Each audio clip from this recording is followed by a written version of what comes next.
Guys আপডেটের পর game play একদম বাজে হয়ে গেছে, তাই গেম প্লে ঠিক করার জন্য ট্রেনিং গ্রাউন্ডে চলে যাই।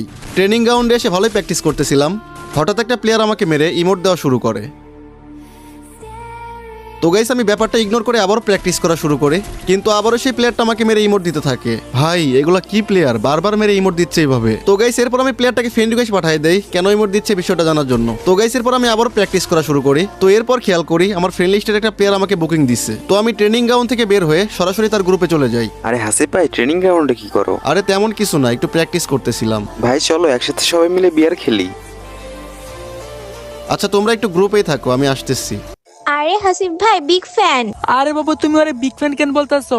আমি তো ওরে ট্রেনিং গ্রাউন্ডে মেরে ইমোট দিছি, আর ও আমার গেম প্লে দেখে ফ্রেন্ড রিকোয়েস্ট পাঠাইছে। আরে আমার কি সময় এতই খারাপ হয়ে গেছে যে তোর মতো প্লেয়ারকে ফ্রেন্ড রিকোয়েস্ট পাঠাবো? তাহলে কেন ফ্রেন্ড রিকোয়েস্ট দিছিস? তোর উপর অনেক রাগ হচ্ছিল তাই তোকে ফ্রেন্ড রিকোয়েস্ট পাঠাইছিলাম। একটা কথা শোন, পিছন থেকে মেরে ভালো ইমোট দেওয়া যায়, দম থাকলে কাস্টমে আয়। ওই তোর সাথে আমি কাস্টম খেলার জন্য রেডি, ঠিক আছে চল। আরে বেবি তুমি এর সাথে কাস্টম খেলো না, এক রাউন্ডে তোমাকে জিততে দিবে না, তার থেকে ভালো তুমি ওকে সরি বলে দাও।